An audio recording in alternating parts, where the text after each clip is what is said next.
Bapa dalam kerinduan, memandang keindahan-Mu. Ku berikan segalanya, semuanya yang ada. Ku ingin menyenangkan hati-Mu, oh Tuhan. Jadikan aku indah yang Kau pandang mulia, seturut karya-Mu di dalam hidupku. Ajarku berharap hanya kepada-Mu, taat dan setia kepada-Mu,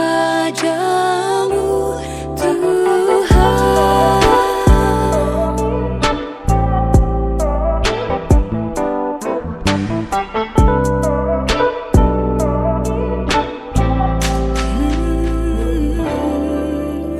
Ku datang ya Bapa dalam kerinduan, memandang keindahan-Mu. Ku berikan segalanya, semuanya yang ada. Ku ingin menyenangkan hati-Mu, oh Tuhan. Jadikan aku indah yang Kau pandang mulia, seturut karya-Mu di dalam hidupku. Ajarku berharap hanya Mari kita persiapkan diri untuk mencoba memahami, merenungkan apa pesan firman Tuhan yang disampaikan pada saat ini. Perenungan kita, saya beri tema teladan seorang ibu. Saudara-saudara, berbicara tentang seorang ibu, tidak ada ibu yang tidak mengasihi anaknya. Seorang ibu yang baik tidak akan menelantarkan anaknya sendiri, apalagi bila anaknya itu sementara menderita. Tidak peduli anaknya itu orang bilang jahat atau buruk rupanya, seorang ibu tetap akan mengasihi anaknya. Bahkan bila perlu ia berkorban, korban perasaan, korban tenaga, korban waktu, korban harta benda. Semua pengorbanan itu dilakukan demi anaknya. Dan hal itulah yang kita lihat dilakukan oleh perempuan Kanaan dalam bacaan kita saat ini. Ada beberapa rintangan atau halangan yang harus dihadapi oleh ibu orang Kanaan ini supaya anaknya yang sakit bisa sembuh. Yang pertama, di mata orang Yahudi, orang Kanaan adalah orang kafir, dianggap rendah derajatnya karena orang Kanaan bukanlah bangsa pilihan Allah. Jadi orang Israel ada rasa kesombongan, merasa bahwa merekalah umat pilihan, merekalah umat yang dikasihani Tuhan, sehingga orang lain di luar bangsa Israel dianggap sebagai orang kafir. Selain stigma seperti itu, di Timur Tengah itu perempuan dianggap warga kelas 2, dianggap kaum yang lebih rendah daripada laki-laki. Dalam banyak urusan urusan kemasyarakatan, perempuan tidak boleh terlibat. Mereka di rumah saja, hanya laki-laki yang boleh membicarakan dan mengatur berbagai urusan kehidupan kemasyarakatan itu. Saudara-saudara, tapi bayangkan bagaimana perasaan dan harga diri perempuan Kanaan ini ketika dia harus mendatangi Yesus dan para murid-muridnya. Memang waktu itu Yesus dan murid-muridnya sementara berada di daerah Kanaan. Kalau kita baca Markus 7 ayat 25, di situ dikatakan Yesus ada di daerah Tirus dan Sidon. Nah, saudara-saudara, perempuan Kanaan ini sudah pernah mendengar tentang Yesus. Yesus yang mengasihi setiap orang dengan kasih yang tulus, yang melayani setiap orang tanpa pandang muka, dan bersedia menolong setiap orang yang datang kepadanya. Karena itu, mendengar Yesus ada di daerah, di wilayah tempat tinggalnya, dia berusaha menggunakan kesempatan itu untuk bertemu dengan Yesus, memohon pertolongan Yesus supaya anaknya yang sakit dan menderita itu bisa disembuhkan. Segala upaya sudah dia lakukan, tapi belum berhasil. Banyak orang yang menganggap anaknya itu kerasukan setan.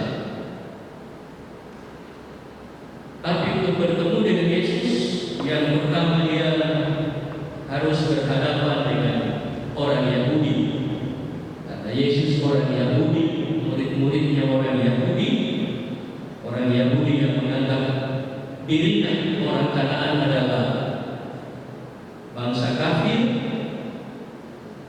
dan bahkan seorang perempuan yang bagi murid-murid Yesus najis untuk berdekatan dan bersentuhan. Namun saudara-saudara, perempuan Kanaan ini tidak peduli dengan apa kata orang, apapun yang orang bilang, saya tidak peduli. Dia bersedia berkorban untuk bisa bertemu dengan Yesus, mendapatkan pengasihan Yesus. Mari kita lihat.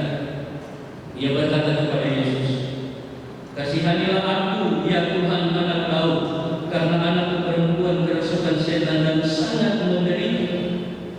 Jadi bukan dia bilang, "Kasihanilah anakku yang sakit," tapi kasihanilah aku. Padahal yang sakit itu adalah anaknya. Inilah wujud dari kasih seorang ibu.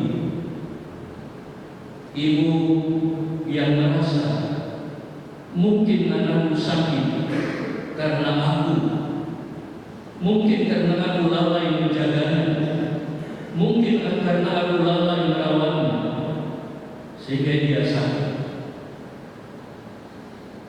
Mungkin anaknya sakit karena salah si anak itu sendiri, tetapi sebagai seorang ibu, dia tetap menyalahkan dirinya sendiri demi kebaikan anaknya. Apa yang terjadi, saudara-saudara, ini tantangan yang kedua yang dihadapi oleh ibu ini. Ternyata dalam bacaan kita dikatakan Yesus hanya diam saja. Yesus cuek, seolah-olah tidak mau tahu dengan perempuan ini dan masalah. Kalau anak-anak muda bilang, Tuhan Yesus bilang, EGP, emang gue pikirin. Kita dengar, kita datang menyampaikan masalah dengan harapan mendapat tanggapan, perhatian, tapi dicuek. Dan kita lihat murid-murid Yesus pun mengusirnya. Suruhlah ia pergi, ia mengikuti kita dengan berteriak-teriak.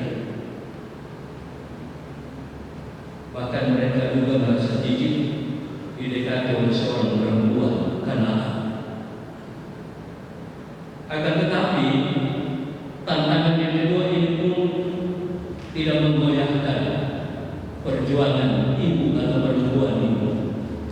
Ia sudah bertekad, ia tidak akan melepaskan kesempatan ini apapun yang terjadi. Bahkan ketika Yesus kemudian menyindirnya dengan kata-kata tajam, dan ini tantangan yang ketiga. Tadi dicuek, tapi kemudian Tuhan Yesus berkata, "Aku diutus hanya kepada domba-domba yang hilang dari umat Israel." Jadi Ngana tidak masuk karena orang Kanaan, bukan orang Israel. Perempuan ini tidak peduli. Ia tetap mendekat dan menyembah Yesus. Kembali dia memohon, "Tuhan, tolong aku." Bukan tolong aku, tolong aku. Perempuan ini sungguh percaya. Bahkan dia memiliki kerendahan hati untuk terus berharap kepada Yesus. Belum berakhir tantangan yang harus dia hadapi. Jangan kita salah memahami bahwa Yesus punya sikap tidak baik, menolak orang yang datang kepadanya, atau tidak peduli dengan persoalan mereka. Dalam hal ini sebenarnya Yesus hendak melihat dan menguji sampai sejauh mana kesembuhan perempuan itu untuk tetap berharap kepada Yesus.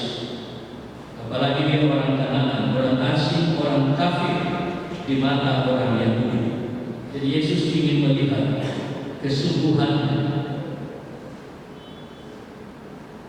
Beberapa tantangan itu telah dilewati, dan yang terakhir, ujian yang terberat ketika Yesus menyamakan diri perempuan ini dengan anjing. Yesus berkata, "Tidak patut mengambil roti yang disediakan bagi anak-anak dan melemparkannya kepada anjing." Kalau Yesus maksudkan roti itu adalah berkat dan anak-anak itu adalah orang Israel, berarti yang Yesus maksud anjing adalah perempuan itu. Saudara-saudara, ini bukan hal yang gampang ketika harga diri kita diinjak-injak. Di Timur Tengah saat itu, anjing termasuk binatang yang paling hina dan najis. Jadi dengan menyebut perempuan ini seperti seekor anjing, maka perempuan ini dianggap hina dan najis. Itu di Timur Tengah. Tapi kalau sama orang, anjing, ikan. Jadi ini beberapa tantangan yang membuktikan bagaimana perjuangan seorang ibu memperjuangkan anaknya. Lalu bagaimana sikap perempuan setelah Yesus berkata ia disamakan seperti anjing? Perempuan itu bukannya pergi atau marah, dia bahkan menerima perkataan Yesus itu dengan rendah hati. Dia bahkan mengakui dirinya anjing. Dia berkata, "Benar, Tuhan." Ya, seakan-akan dia berkata, "Saya anjing." Namun anjing itu makan remah-remah yang jatuh dari meja tuannya. Jadi, saudara-saudara, pengorbanan, kerendahan hati, dan iman perempuan ini, itulah yang membuat Yesus kagum dan terpesona. Akibatnya Yesus menaikkan derajat perempuan ini. Yesus meninggikannya, Yesus menghormatinya. Kalau di awal tadi Yesus katakan seperti seekor anjing, tapi kita lihat sapaan Yesus berikutnya. Yesus menyamanya sebagai seorang ibu. Jika sebelumnya Yesus memanggil dia hai anjing. Sekarang Yesus dengan rasa hormat memanggilnya, hai ibu. Bukan hai perempuan, hai ibu. Derajat seorang ibu yang mau berkorban, yang mau berjuang, itu dihargai, ditinggikan, diangkat oleh Yesus. Jadi sikap dan tindakan si perempuan itu mendorong Yesus untuk memujinya. Bukan hanya diangkat, dihargai sebagai seorang ibu, tapi Yesus pun memujinya dengan mengatakan besar iman. Yesus jarang memuji orang. Ya, kalau kita baca, kita jarang sekali Yesus memuji orang. Tetapi di sini Yesus memuji seorang perempuan karena pengorbanan, kerendahan hati dan imannya telah mengalahkan iman orang Israel. Jadi sebenarnya pukulan bagi murid-murid Yesus yang menganggap diri sebagai umat pilihan, menganggap perempuan Kanaan tadi seperti orang yang najis, tetapi justru Yesus memuji perempuan Kanaan ini di hadapan orang-orang Yahudi. Yesus memuji pengorbanan, kerendahan hati dan iman perempuan ini melebihi apa yang bisa ditunjukkan oleh orang Israel yang katanya sebagai umat pilihan Allah. Akhirnya permohonannya dikabulkan Yesus. Yesus mengatakan, jadilah kepadamu seperti yang kau kehendaki. Maka anaknya sembuh. Saudara-saudara, ada beberapa hal yang kita pelajari di sini. Yang pertama, sikap kerendahan hati sang ibu perempuan Kanaan ini berbeda dengan sikap orang Kristen. Mudah-mudahan bukan kita, karena ada banyak orang Kristen yang mau datang kepada Yesus tetapi masih membawa harga diri di hadapan Yesus, masih membawa egonya, masih membawa kesombongan, datang ke gereja masih menunjukkan bahwa dia misalnya punya ini, bahwa dia misalnya seorang yang punya pangkat, seorang yang punya kuasa. Padahal kita menghadap Yesus, tidak ada apa-apa di hadapan Yesus, di hadapan Tuhan. Perempuan Kanaan itu dengan penuh percaya dan kerendahan hati mendatangi Yesus, memohon pertolongannya.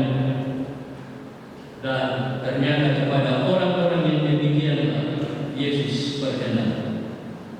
Ketika bertemu Yesus, perempuan ini minta dikasihani, padahal yang sakit adalah anaknya.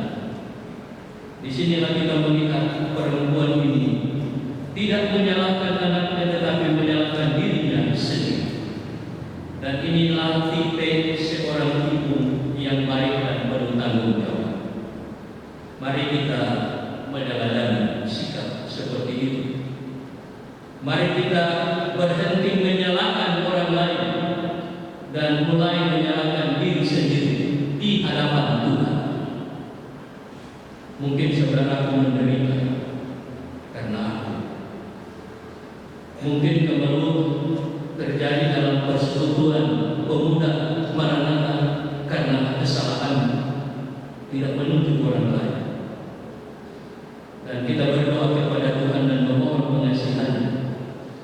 Ini sesuatu hal yang indah di hadapan Tuhan dan dihargai oleh Tuhan. Jangan kita hanya pandai menyalahkan orang lain karena kita merasa kitalah yang paling benar. Kita membenarkan diri sendiri. Saudara-saudara, ada sebuah kisah dari seorang penginjil terkenal, Daniel Moody.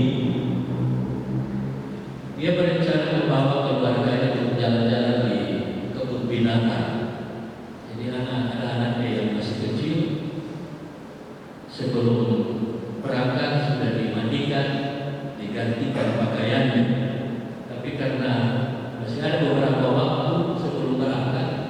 anak ini bermain, ya anak-anak bermain abu dan sebagainya. Lalu ketika hendak berangkat menginjil ini, Pak Budi ini mengatakan kepada anaknya, ya kita sudah mau berangkat. Willy, kamu perlu mandi dan ganti pakaian sebelum kita berangkat. Apa kata anak ini? Ayah, saya sudah mandi, saya sudah ganti pakaian, saya tidak perlu lagi mandi dan ganti pakaian. Dibujuk sampai dia menangis, tidak mau. Cara satu-satunya Bapak Budi ini mengangkat anaknya, menempatkannya di depan cermin. Nanti setelah anak ini lihat bahwa benar dirinya pakaiannya kotor, baru dia mau mandi ganti pakaian lagi. Saudara-saudara pemuda yang dikasihi Tuhan, kita sering menyombongkan diri. Ada orang bilang yang sombong rohani. Kita memerlukan pengasihan dan pengampunan Allah. Kita harus selalu bercermin di hadapan firman Tuhan. Karena firman Tuhan itu akan menyoroti siapa. Dan di situ kita akan melihat bahwa kita ini sebenarnya tidak layak di hadapan Tuhan. 3 kali Yesus bersikap tidak simpatik kepada perempuan Kanaan, tapi 3 kali pula ia tetap berharap kepada Yesus. Bahkan ketika Yesus memanggil dia sebagai anjing, perempuan itu dengan tegas menerima dan mengakui, benar Tuhan, saya anjing, atau dengan kata lain, benar Tuhan, saya kotor, saya najis, saya hina. Oleh sebab itu saya memerlukan Tuhan untuk menyucikan saya. Sungguh luar biasa apa yang dilakukan ibu atau perempuan tadi. Apa dampak yang dia dapat dari sikap seperti itu? Dan ini menjadi pelajaran bagi kita pemuda-pemudi sebagai orang yang percaya kepada Tuhan. Yang pertama, orang yang rela berkorban, yang rendah hati, yang sungguh percaya kepada Yesus. Pertama, derajatnya diangkat Yesus. Seperti ibu tadi yang pertama disapa sebagai anjing, tapi kemudian disapa sebagai ibu, sapaan yang terhormat. Yang kedua, dia akan dipuji dan mendapat penghargaan dari Yesus. Besar iman. Dan yang ketiga, permohonannya dikabulkan oleh Yesus. Jadilah kepadamu seperti yang kau kehendaki. Jadi berbahagia kita yang bersikap demikian, sebab hal-hal yang indah dari Tuhan akan kita terima dan alami. Hari ini dalam ibadah kita juga bersama-sama bersyukur dengan kekasih kita Aldo dan Billy. Hadir 2 orang ini. Aldo ada, Billy. Jadi puji Tuhan, boleh merayakan hari ulang tahun. Kita berhari ulang tahun karena kasih dan kemurahan Tuhan. Tetapi seperti apa kita saat ini, ada orang-orang yang telah menolak kita, terutama orang tua, dan dalam hal ini seorang ibu yang rela berkorban, mengorbankan segala sesuatu untuk kehidupan, untuk kebahagiaan kita, anak-anak. Mari kita menjadi anak-anak muda yang menghormati orang tua, karena dengan itu kita pasti akan diberkati. Kalaupun kita belum bisa pemberi yang berharga bagi orang tua kekasih kita, setidaknya jangan mengecewakan atau menduka cita mereka. Nah, pembimbing kita tadi dalam kitab Amsal berkata, anak yang bijak mendatangkan sukacita kepada ayahnya, tetapi anak yang bebal adalah kedukaan bagi ibunya. Terpujilah Tuhan Yesus. Amin. Padamu taat dan setia, kepadamu Tuhan.